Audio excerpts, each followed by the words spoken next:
Hello there, this is Kimberly Wilson and welcome back to Tranquility du Jour, nourishing conversations about living a full and meaningful life with doses of tranquility. This is episode 539. So I'm your host and I am delighted to be here with you, bringing you tranquility via this format since 2005. Now, today we are talking with a really delightful guest, Julie Nicholson, someone who I have known for years and who got to meet in person, way back when, I believe at a Texas event, and then hosted us for the Tranquility Tour in 2013. So anyway, it's just a delight to have her here with you, and she's going to be chatting about her top 10 tips for ageless living. Now, one of the things I recently shared on the blog was, some tips on skincare and makeup for aging gracefully, right? So, I'm 47, I'll be 48 this year. And, and I'm just finding, of course, there are many things that are changing and shifting. And what's beautiful about Julie is she is, which I cannot believe this, but in her 60s, early 60s, I am absolutely sure. And, she has kind of transitioned her brand into Life in the 60, which I just think is genius. I think it's so beautiful. And I think you're going to really find her to be inspiring as you think about, okay, even if you're in your 20s, how do we age with grace? And I will continue to do some pieces around this also because I think that as our bodies and our lives and our experiences are changing, it's good to give voice to them and share tips and things that we're finding helpful and useful. So I think you'll really enjoy today's episode. A couple things I just wanted to mention that we have coming up is of course, TDJ Live Masterclass. So be sure to sign up for that. It's a free event and that's happening on June 20th. And then also our mid-year virtual retreat happening on July 10th. That's a 3-hour event and it's so much fun. Would love to have you join us, and you can find out more at kimberlywilson.com/virtual retreats. All right. Now, without further ado, Julie, she is an award-winning writer, producer, and manager. She started her first career as a fashion designer in New York City after graduating with honors from the Fashion Institute of Technology. A few multiple career paths later, she turned her first blog, From Drabulous to Fabulous, into a TV show that she wrote, produced, and hosted for Santa Monica City TV. Julie's the recipient of 8 Telly Awards, 7 Aurora Awards, an Indie Fest Award, and 3 Emmy nominations for her work with Women in Film's PSA program and producing 30-second spots to bring awareness to needy charities that can't afford to make their own commercials.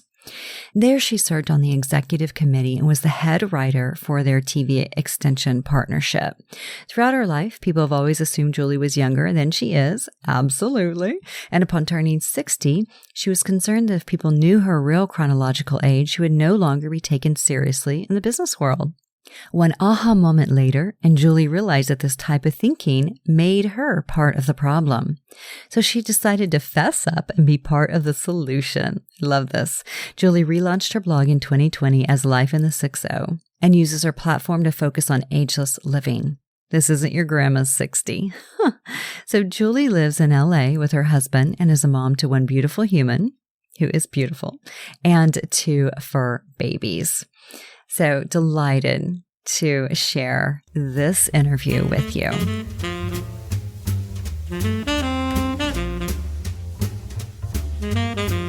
Welcome, Julie. Thank you so much. I'm so excited to be here on your podcast. I am so excited to have you. And, ever since you transitioned your blog into Life in the 60, I was like, hey, I didn't know she lived in the 60, meaning that you were 60. And, I was just like, it's so genius because I feel like aging is something, and maybe just because like I am in that demographic, of, people just really kind of starting to think about it and embrace it and talk about it and share tips and tools and ideas around it. So whenever I saw you were doing this, I was like, oh, this is just perfect. So can you tell me a little bit about your transition? Because I know you've had different blogs and different kind of brands over the years, and how you got into life in the 6-0.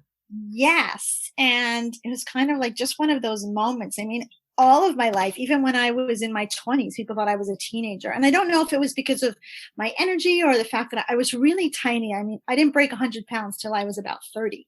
Like, not like now, but back then. And I don't know if it was that or if I just looked younger, but everybody always assumed I was younger than I was. So as I got older, I kind of just went with that. And in my 40s and my 50s, and it was just all kind of the same to me. I didn't really feel like I was changing. And as a woman in the business world, approaching 60 and still feeling like I was 45 in my head, I was really concerned that if people really knew how old I was, they would treat me differently, because there's such a stupid stereotype around women and aging. So I was on a girls' trip in Ojai for my 60th birthday. And my rule was that my friends could not tell anybody. They could not say 6-0. They could say it was my birthday. They could sing. We can do all kinds of birthday stuff, but nobody could say 6-0. And then one of my friends, who's about 7 years younger than me, she said, well, I don't know why, because when I turn 60, I want to look like you. And I'd be screaming it from the rooftops because you should be the poster girl for 60. And then I just had that moment like, oh my God, I'm part of the problem. Like, I am part of the problem by not saying, hey, this is what 60 looks like. It's not your grandma's 60. It's not even your mother's 60. I mean, I'm a baby boomer, and I just feel like us baby boomers have really changed the landscape for aging. I mean, we grew up so differently. And granted, I had a great childhood, but we ate food from cans. I grew up on cream cheese on Wonder Bread sandwiches. It's a wonder I survived it. That's the wonder. So I didn't even know about healthy food till I was in my 20s. And I just feel we had books like The Road Less Traveled and The Height Report, The Joy of Sex, and we had Gloria Steinem and all of those things that changed so much about who we were as women. And I really think that changed how we aged. And yet people still think of, your little gray haired bun and you're, aging in 60. Oh my gosh, that's so old. I mean, sometimes I'll meet people and I will think they're way older than me. And I hear they're 60. I'm like, wow, are they that old? And then I realize like, oh my God, they're the same age as me. And I'm like, it's this mindset, and like I said, I still feel 45 in my mind, but granted, your body changes and you have to take into consideration that you need a lot more maintenance as you get older. I mean, you think of it as like a car.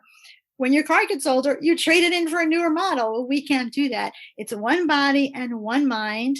And I think some of this had to do with the fact that my mom died in 2019 of dementia. She had a 4-year battle with dementia. And that got me researching so much about our brains, because I don't want to be on that trajectory, the same path. And I really, really started reading so much about how to keep our brains healthy, which goes, with everything, your mind, body, and spirit. So there's a lot, but yet I've the way I do it for myself, and the way, so I laid it out here, is that if you combine things, you can really get things in. I mean, it sounds daunting at first. And like, this is the longest blog post ever written, really, when I wrote about this, because there is so much information. But really the way you do it and putting things together, like, for example, I take so many vitamins. I really believe in vitamins and supplements. And I used to stand at the kitchen counter and like be aggravated that it would take me forever to swallow all these vitamins. And I'm just standing there wasting time. But now, for each vitamin I swallow, I do a little gratitude thing for the part of my body that I'm taking that vitamin for. So like if I'm taking this vitamin called Bacopa and CoQ10, which is for your brain, I thank my brain for being sharp. When I take D, I thank my boobs for being healthy. When I take calcium, I thank my bones. And it's the same 10 minutes. You're not spending any more time, but you're training your brain. I mean, our subconscious believes everything we tell it, really. So, I mean, all of us have those people in our lives that are always complaining that they're sick and tired, right? So what are they? They're sick and tired, because that's all they talk about. And I think that little thing taking your vitamins and thanking your body for all of its parts and doing this little gratitude thing while I take them, combining things like that kind of gets you over, oh, I have to add one more thing in my life, and because there's just so many components. So Totally. let me see. So I even things with your body, like when I'm on the floor with the dog in the morning, having cuddle time with my crazy boxer, I do a yoga squat.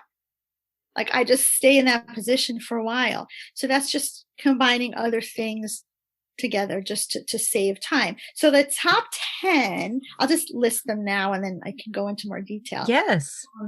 The first one is self-care, which kind of really encompasses all the other 9, but to make it easier to swallow in bits, I have self-care number 1, attitude number 2, mental health number 3, fitness number 4, nutrition number 5, vitamins and supplements 6, 7 is learning, 8 is journaling, 9 is creativity, and 10 is style. Love it.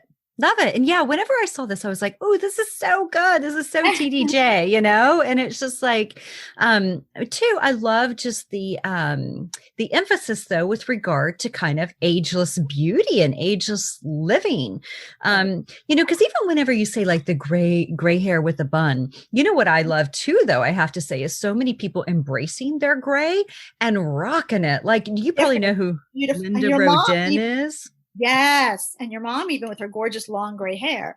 She's always had, she's never colored her hair. Like, I don't think ever, and so, yeah, some people, they just rock it like beautifully. And so it is interesting how, though, it's like kind of the quote unquote grandma versus like, really, it's like you can be, oh gosh, who is it? The accidental icon. Do you follow her on Instagram? Yeah. She's so stunning. And I don't know how old she is, 75, maybe. I'm actually working on a blog post about French women over the ages of 40, 50, and 60. Oh, wow. Fascinating. It's because we all kind of envy those French women, Totally. And now I thought, well, how about some older French women? How are they looking? And they're just as chic as the younger French women. Yes. So yeah, so I like to call it life in the middle lane. That's my thing, because you're not young, you're not old. I don't think of it as old anyway. Right. No. 60 is the new 40.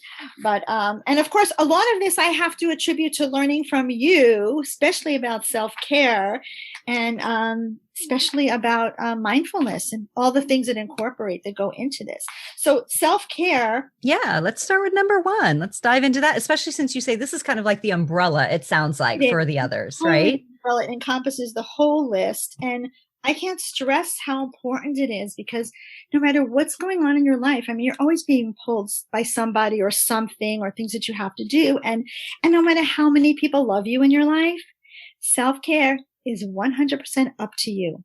It just is. You have to make time for it. You have to be there. You have to be there for yourself and include it. It's so important. And I know so many women that will say, well, those vitamins are $40. I'm not buying those vitamins. Or, I really need to see a nutritionist, but it's too expensive. Or I need an acupuncturist, but yet they'll drop $85 on a pair of jeans or a dinner out without thinking about it. And, if those jeans aren't on a healthy body, you really have nothing, So I'm just a big advocate for spending your money on health.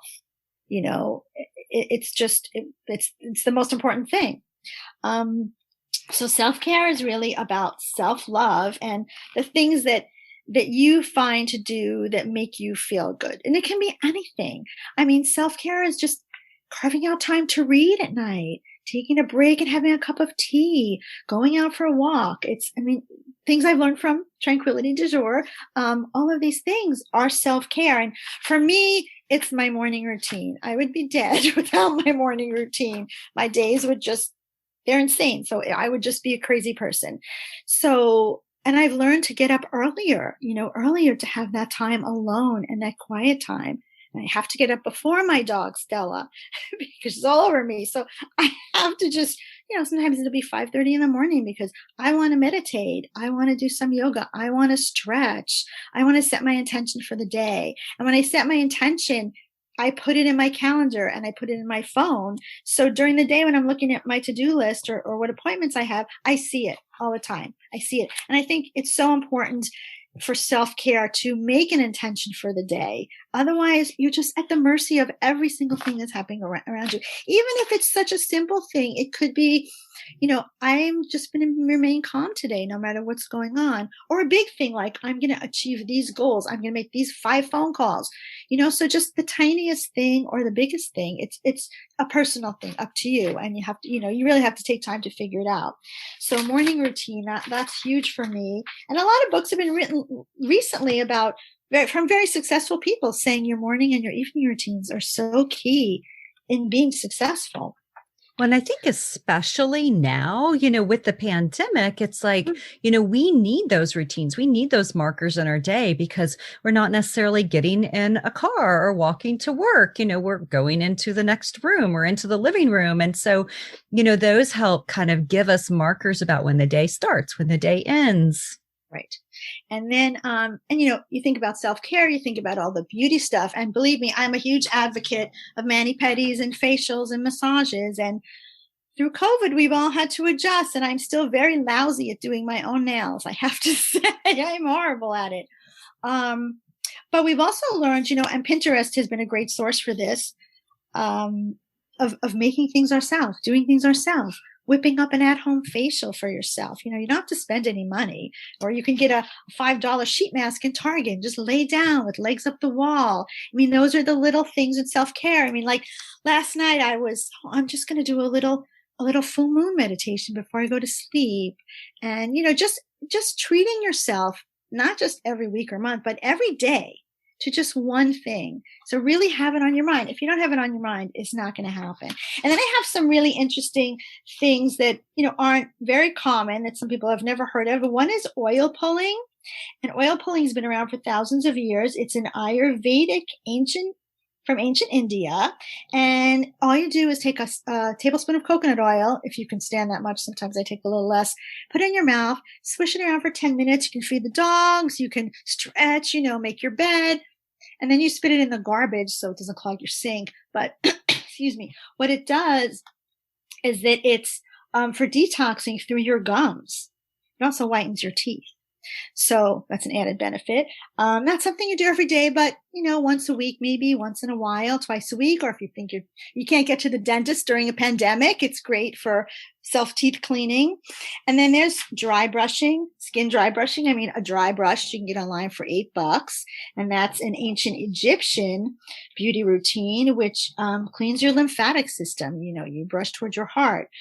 And then there's foot patches, which I love, Japanese foot patches. I don't know about these. Okay. These are so fantastic. Now, granted, I've looked up a lot of research on them and I've never really found anything to say that they've been scientifically proven, but I believe in a lot of things that aren't scientifically proven, like miracles and unicorns. Not everything I like is scientifically proven, but they work so well.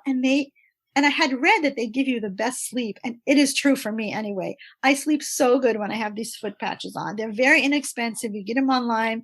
It's an herbal pack. You put it on the bottom of your feet with adhesive and you sleep with them. And in the morning when you take the patch off, it's disgustingly black from supposedly the herbs drawing toxins out of your body.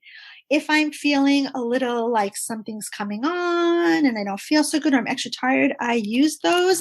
And in the morning, I feel great. Wow. Good to know. Foot patches. Julie, I have to say what was so funny, and I still giggle about this. And this was early on in the pandemic. It was, probably May of last year.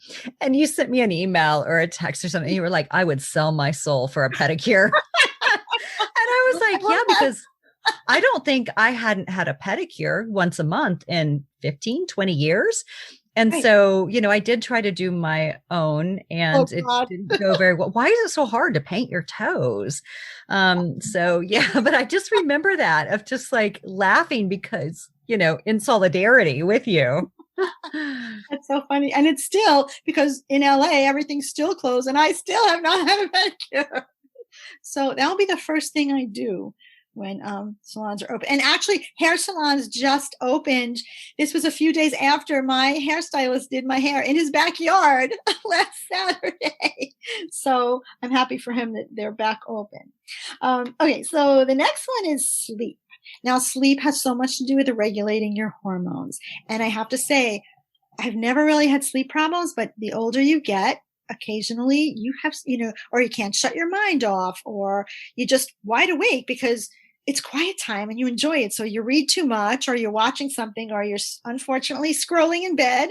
Not a great habit, but then you're wide awake and you can't sleep. So I have some things to make sleep a little better, to like set your bedroom up really for sleep, which is of course, logical things like clean sheets and a cozy blanket, but also a Himalayan salt lamp. And also those are relatively inexpensive, and they purify your air, and plants in your bedroom also purify the air.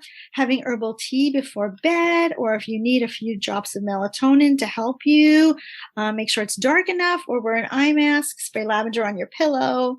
I just recently started to learn how to sleep on my back. I had hurt my shoulder, and the chiropractor gave me a neck roll pillow, and it really helped. And I really, you wake up and you don't have crinkles on your face, and it's better for the wrinkles on your chest. I once met Fran Drescher, and if you've ever seen pictures of her now, same age as me, basically, I think she might be a little older, gorgeous, gorgeous skin. And I asked her how she has gorgeous skin, and she said she sleeps on her back.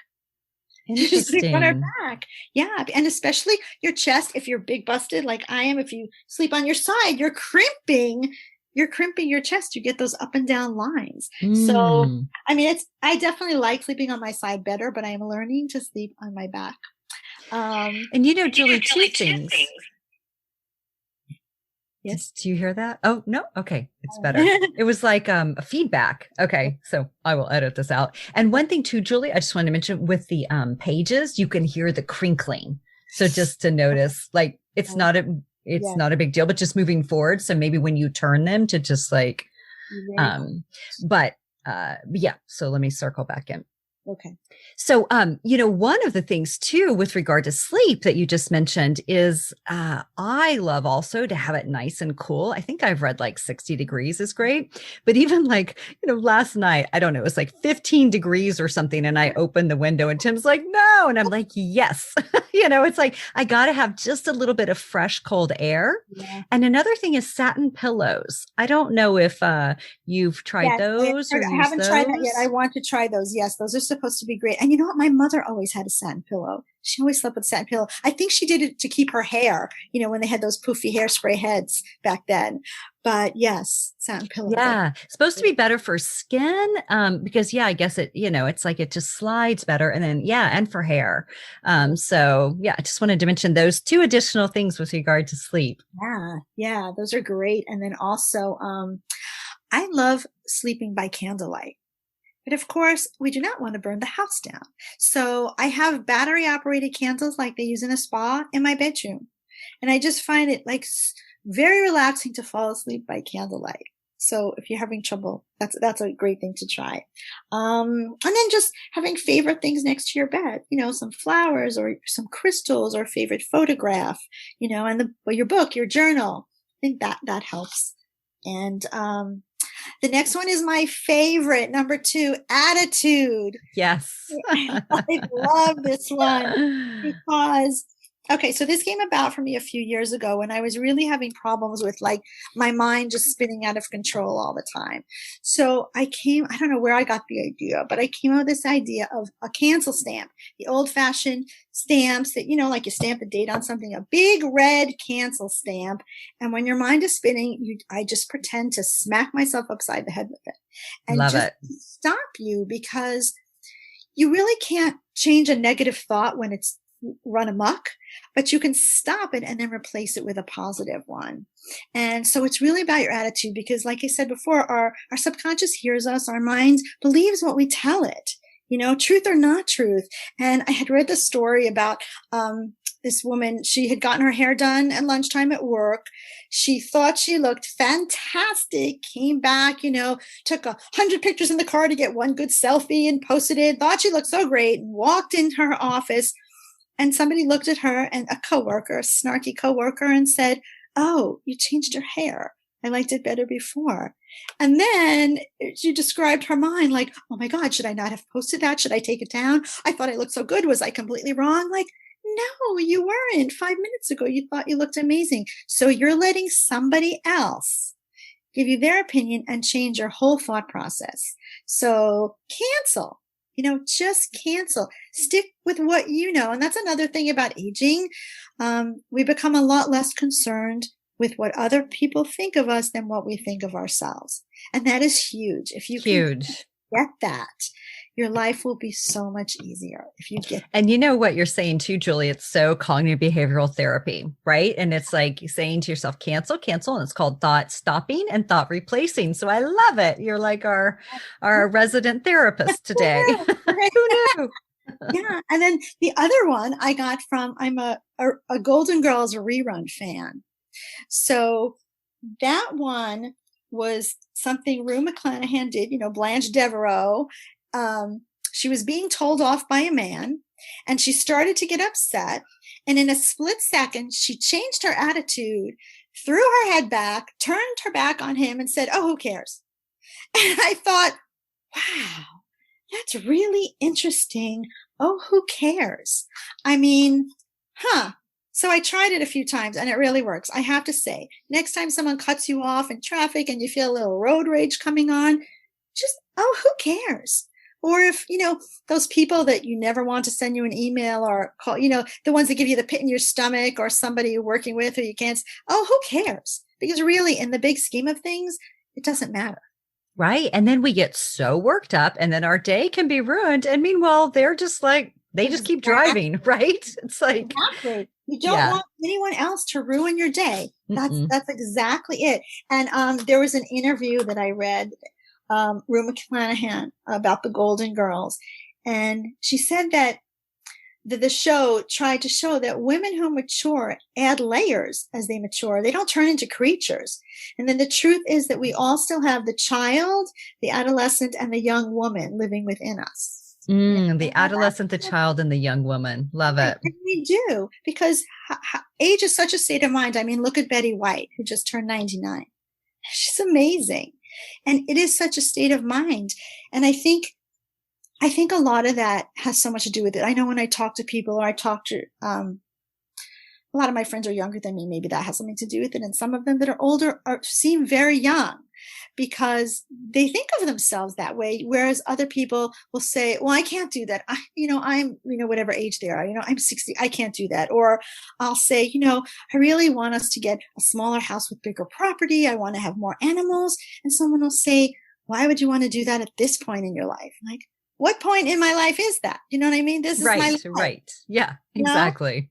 So it's just completely a state of mind. And I have this poem that was written by someone named Walter D. Wintle that somebody gave me in my 20s that just means so much to me still. I'll just read the very little first part of it, which says, if you think you are beaten, you are. If you think you dare not, you don't. If you like to win but think you can't, it's almost certain you won't. And I think that really sums it up. And like, I've kind of kept that with me all through the years when I've wanted to do something that people say you can't do, especially, it's like with kids, even when you're with kids on Little League. And, when my daughter was young, it's, if you think you're going to strike out, you probably will strike out because you set yourself up for that. So it's the same thing with aging. You have to set yourself up for success. You're not going to say, oh, well, I'll probably, have no brains left by then. So what, you don't want to think like that.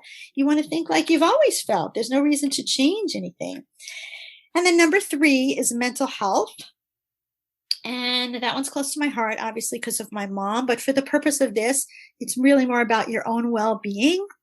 And the first tip is to find your secret sauce. And I did a separate blog post on that. Your secret sauce is really what helps you. If you see something coming at you and is going to be a storm, what grounds you? Where's the rock you stand on? What keeps you sane through that storm? And it's different for everyone. And you really have to figure out what works for you and then create your own little recipe for your own secret sauce.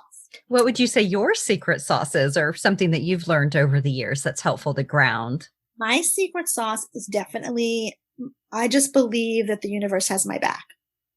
So that's kind of where I go. And I just always think that everything works out for the best, that even when you're going through something horrible, there's something waiting for you on the other side of it. You can't see it. And I think it's just, a faith thing with me that I'm somehow being protected and guided in the right direction. And that helps me get through. Okay. So, the next one is creating boundaries, knowing your limits, knowing what stresses you out, knowing what people stress you out in your life, what things to say no to, what things to say yes to, and really being assertive and direct. And that goes back to caring more about yourself than caring what other people think about you, and really, as you get older, you realize that if you don't want to do something and you tell a friend you don't want to do something, your true friends are the friends that are okay with that. Your real friends that I don't feel like going out. I just don't feel like it. I'm tired. Okay. You don't have to make excuses. You don't have to lie. It's not a social thing. People that are in your life and know you and understand, and you should be able to just be perfectly honest about those things. So know your boundaries. Be mindful. This is your expert area. I'm preaching to the choir about being mindful. But I think when I say that, some people think it's so ethereal, but it's not. I mean, being mindful about what you're doing and when you're doing it keeps you from having accidents. I have a friend who fell in a hole. I mean, she was hurt so badly. Horrible accident. I mean, being mindful keeps you from shoving a pack of cookies in your face. And I've lived that. I know how easy that is to do, especially at work when there's all this junk around. So easy to get upset over something and just go not think about what you're doing. There's so many things in life we can't control, but we can control every single thing we put in our mouth if we stop to think about, is it good for us or not? Same thing with creating boundaries. So if I say yes to that, is that going to be good for me or not? And then meditation, of course, which is part of my morning routine. Meditation scientifically has been proven to lower blood pressure, cure illness, add longevity to your life. And look at the yogis, that live to be over 100 years old because of their meditation and their yoga practices. And if you start to do it, people who think it's some, really huge thing, which it's really not, once you start to do it, you'll know what all the fuss is about because you see major shifts in your life once you start to do it. And then gratitude, which is to focus on gratitude in the toughest times. There's some kind of magic thing in the universe that I've experienced that when you focus on gratitude, it just brings you more things to be grateful for. Mm-hmm. And then I start my day with affirmations, like I said, and they're easy because if you always start with I am, and then I am worthy, I am healthy, I am strong. Even going through your day, if something's bugging you, remind yourself, I am smart, I am powerful, I am healthy, it just whatever works for you. So I just think affirmations work really well. And then how you spend your time, because you only have this one life, and life is not waiting for us to jump in. And I know so many people that start revving down at certain ages. There's no revving down. You get to live your life. You get to live it while you have it. You get to live it. And how you spend your time, it's if you write out a list of all the things that you love to do, and then you look at how often you do those things, sometimes a pretty big eye opener as to you're not doing any of the things you love. Maybe you have things on there that you've never even tried to do. I have a friend who's, I love horseback riding. Well, when was the last time you went? I've never went. Never gone. But you love it. Okay, well, maybe it's time to try that. Right. Really see if you love it. Yeah. Make these things priorities. Yeah. And then number 4 is fitness, which we all know. And I have to say, as you get past, like I said, I hardly broke 100 pounds when I was 30. Well, that's not the case anymore. And it took me years to realize I was on the way to getting fat. And, you're so used to not having to worry about that. But then you hit menopause or perimenopause or postmenopause, and it's hard. I'm not going to lie. You have to sweat. There's no magic potion. There's no guru or special. You have to sweat. Whether it's dancing in your kitchen, something that you love, doing yoga. And there's so many options now since COVID online. We can do so many workouts online. There's really no excuse. But walking, running, biking. I mean, the sweaty sweat where you wash your hair more than you want to, that kind of sweat. You really have to do it. And then the flip side of that is stretching and being flexible. And so for me, I like yoga poses, asanas, and people who are not even into yoga can look up restorative yoga poses, because you don't have to be a yogi to be able to get into a yoga squat or put your legs up the wall. And those things are all things that have been traced back to all people that have very long lives in other countries. That's rooted in that. So that is physical fitness. And then number 5 is nutrition. Okay, here's a big one, nutrition. And I'm going to say that trying to eat a vegetable with every meal is really a big, see, I know your face. I know. It's hard. You'll think that's so hard, but you know what? I have come up with ways that it's not as big as it seems. So we all know that, something that's promoted now very much is hot lemon water in the morning, right? Because it sets up your digestive system. It's great. It's great to have in the morning. But after that, for me, I always have a shake, because with a shake, and I usually use pineapple because it's anti-inflammatory. Almond milk, because 1 cup of almond milk unsweetened is only 30 calories. It has 50% of your vitamin E, your calcium. Once you do these things in the morning, if you do them in the morning, you get them out of the way. And then no matter how your day goes, so I always put a handful of spinach in my morning shake. So there is one vegetable. If you do nothing else the rest of the day, you've had a serving of spinach, and you've had a serving of fruit, and you've had a serving of protein, because I use protein powder as well, and whatever else you want to put in, chia seeds, flax seeds, anything good that you can put in your morning shake, you've already done that. So if you end up eating pizza, or if you have a burger or any of those things the rest of the day, you've already done that. Okay, so you've had this good breakfast. And then if you can squeeze in an avocado toast, like maybe mid-morning, that's fantastic, because avocados are great. And I'm going to go through some of these. There's certain vegetables that are really good when you're in menopause, because they're called like metabolic, what are they called? They're just boosters that things that you should eat as you get older. Avocados, broccoli and cauliflower, kale, tomatoes, lentils, pomegranates, quinoa, sweet potatoes, nuts and seeds, cucumbers, watermelon, and spices, turmeric and cinnamon and ginger, onions and garlic. And then, of course, tea and more tea and more tea, green tea and herbal. And you can combine these things. You can put sunflower seeds or pumpkin seeds on your avocado toast. I combine, Trader Joe's has a great turmeric and ginger tea, and I combine it with my green tea, an orange flavored green tea, and it makes this great mix. And then you've already done a big chunk of that. You've already had all those teas. And then after I have it hot, I turn it into iced tea and I keep drinking. And I recently just bought this really funny 2.2 liter water jug online. And it has these prompts on it, 10 a.m., keep going. You just started, like 2 a.m., keep drinking. And then it goes all the way to 8 o'clock at night. And it's kind of fun to make sure you drink that much water. And I really think people always ask me if I've done anything to my face, which I have not because I'm against it. Well, I'm against someone coming at me with needles voluntarily, because a very low threshold for pain, and it scares me. Not to say that I won't do it. I'm sure I will. But I really attribute it to the fact that when I was a kid, I only liked water.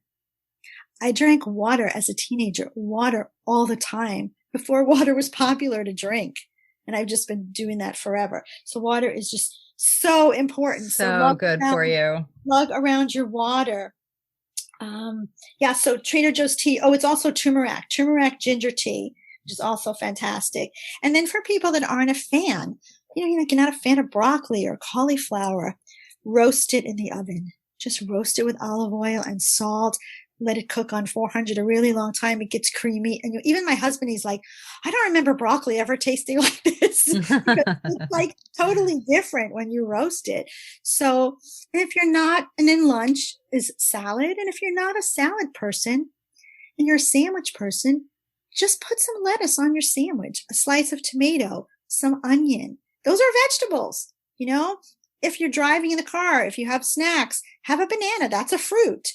So it really sounds like a lot to say have a fruit and vegetable or a vegetable with every meal, but it's really not.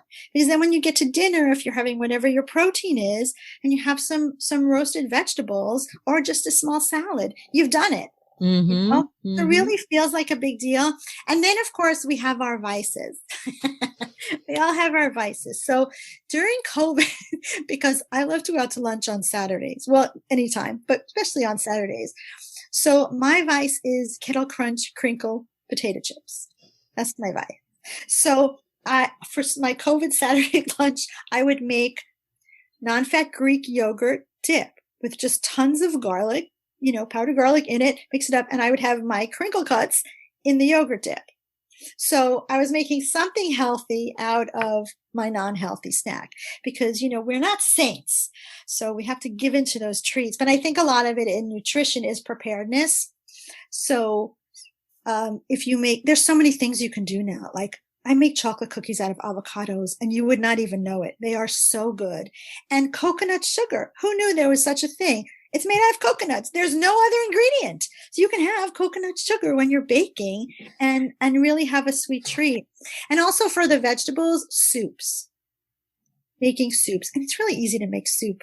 I mean, veggie broth from Trader Joe's or just water in the pot and throw in everything you have left over and celery and carrots. And then you have it for lunch and you're eating vegetables. So it sounds like a lot to say eat with every meal, but sometimes it's not so much what we remove from our diet as what we put into our diet. Because most disease comes from being too acidic, and inflammation in our bodies comes from being too acidic, and fruits and vegetables counteract that. So the more you eat of that as you get older, the better it is. Overall. It's such a great goal of like, okay, fruit and vegetable with each meal, or like make sure you're having like, a certain amount of servings a day. I love that. I think it's and it's a fun little game for yourself, kind of like you were saying with your water bottle, Right. Yeah. And just, coming up with snacks is a fun game too. The thing for me is if I'm caught hungry without anything good, I'll go down the rabbit hole. Not pretty. It's not pretty. It's not pretty. I have a French fry addiction. It will call my name and I will, I'll drive through French fries. Yes. Oh yeah. Yep. Hard. So it's all about being prepared, but we're not perfect. And, the 80-20 rule, you try your best. Try your best. So number 6 is learning, which I think is so huge. I mean, reading, learning, to just never stop. I mean, to challenge yourself with the smallest things, plant a garden, learn a new language, have a new career at a certain age, but it's never too late to take on a challenge, no matter how big or small. And I really think that that's a huge part of ageless living.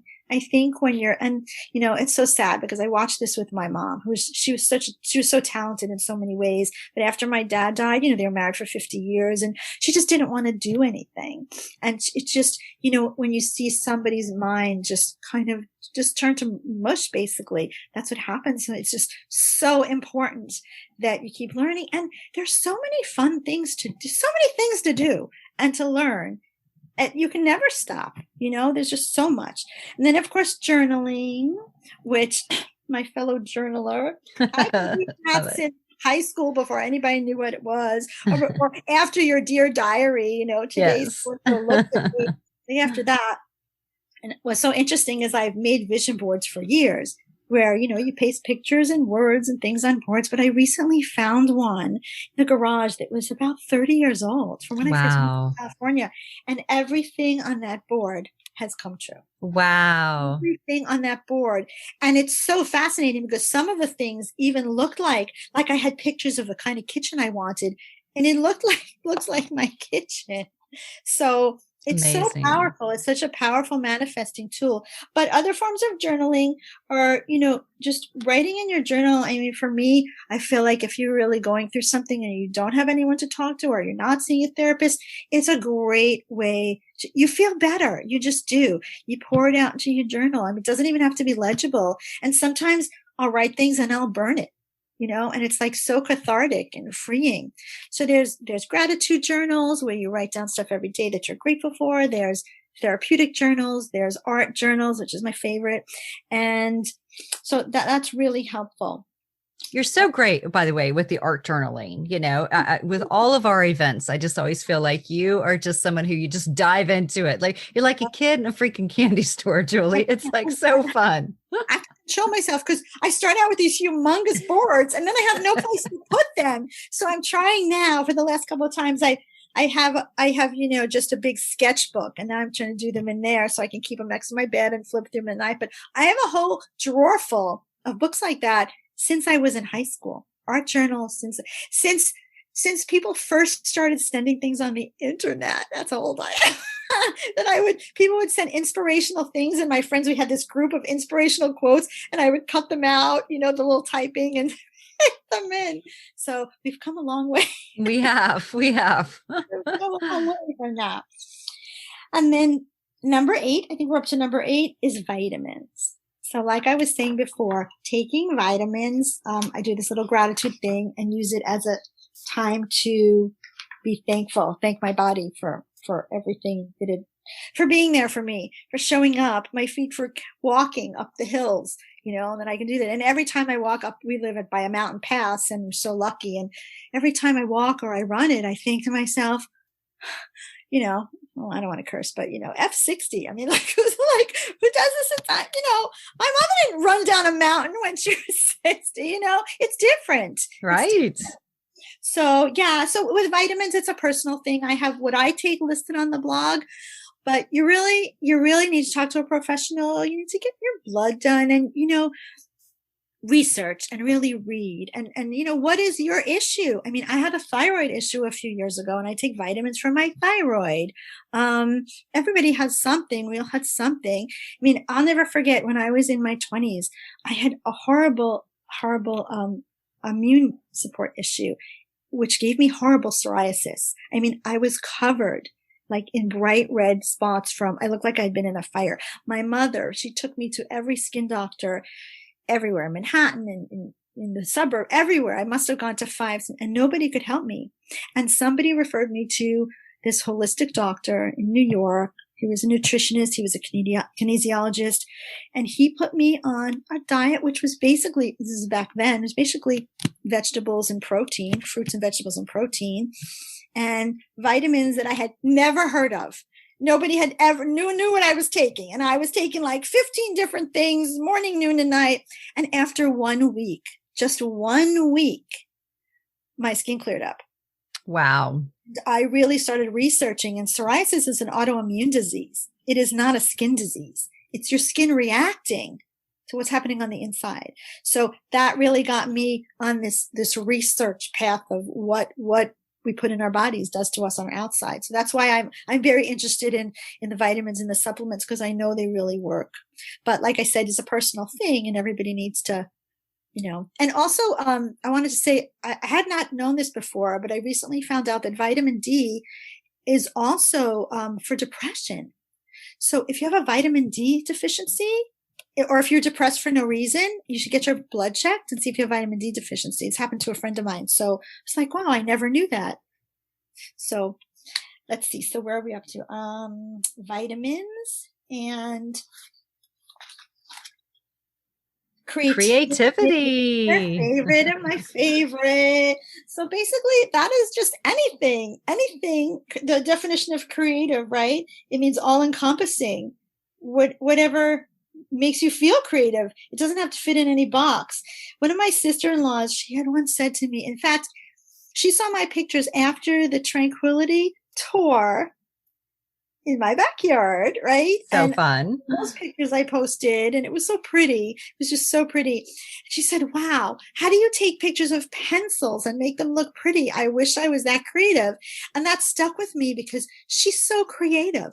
She cooks. She makes handwritten, personal painted cards that she sends people. She has this amazing vegetable garden, this beautiful house. She's so creative, and she didn't even realize. I'm like, what are you talking about? You're so creative. So people just don't know. I mean, creativity is as simple as dancing, writing a poem, doing a paint by numbers, or just planting a garden.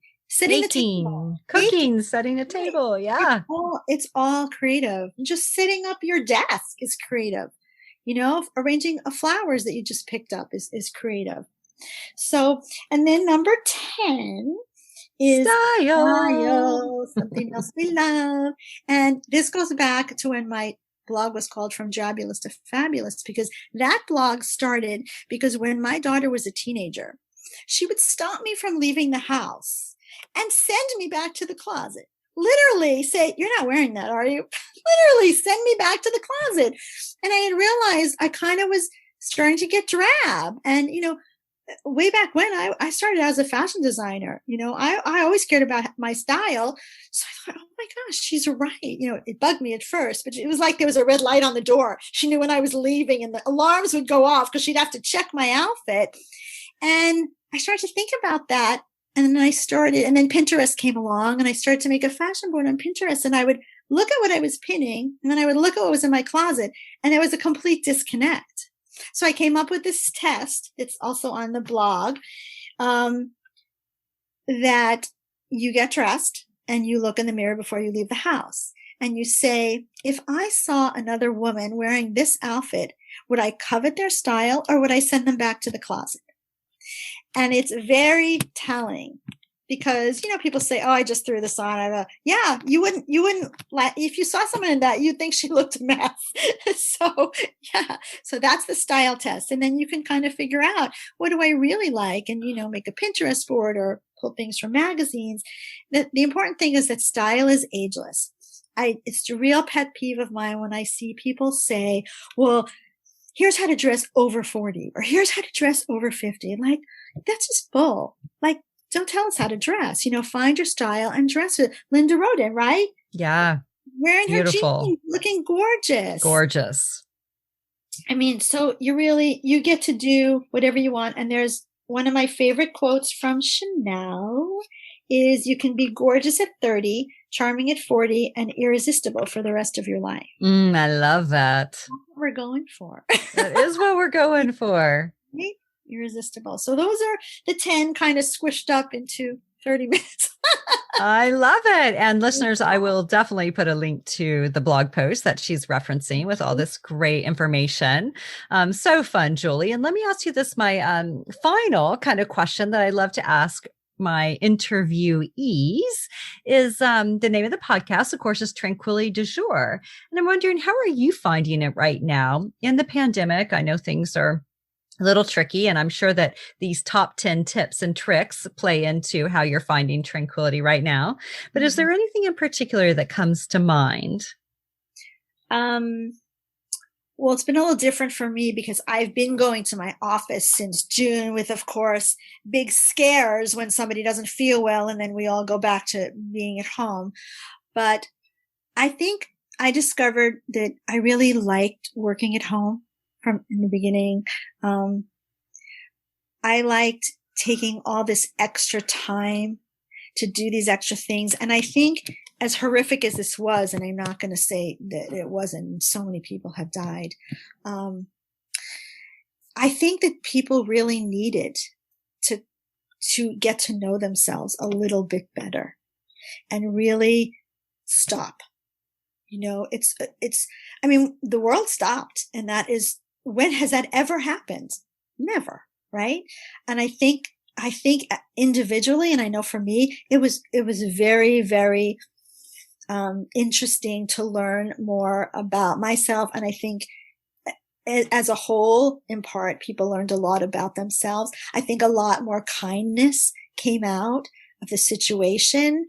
And people really learned a lot about themselves that they didn't know before, so yeah. And having the little extra time to do things, work a little, bake a little, do some exercise, do an online class, visit a museum online, do those kind of things, have more time to binge watch. Yeah. So that was the upside of a very horrible experience. Yeah. It's like there's, the idea of we keep ourselves so busy because we're sometimes, because we might be avoiding something, might be avoiding looking at something or seeing something. And, once we're forced to pause, it's like you kind of come face to face with it. So I hear what you're saying.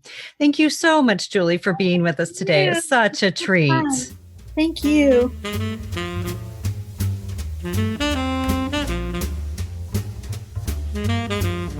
So over in the show notes at KimberlyWilson.com/539, you will find a link to Julie on Instagram, Life in the 60, Facebook, her blog, Life in the 60, the top 10 tips and tricks for ageless living, and then a style test, all things that I think you might find quite inspirational. I'll also have a link in there to the blog post that I did on aging gracefully with skincare and makeup. All right, so as we close out today's show, thank you as always for inviting me and my guest into your day. If you have a moment to hit subscribe, we'd love to have you as part of the Tranquility du Jour podcast community, and make sure you don't miss an episode. And then also, if you have a moment to leave a review, would be so, so grateful. There's also a link to join us over in the TDJ Insiders Facebook group. And if you're interested in getting love notes, so little treats to your inbox each week, there's a link to sign up for that. And this ranges from invites to inspiration and more. There's also a link to my 6 books and planner, ways to follow Tranquility du Jour on social media, a link to my clothing line, TDJ, which is locally sewn, eco-friendly, and vegan. And that's it. Thank you so much for being here. It's always a delight, and I hope you loved today's episode as much as I did. Namaste.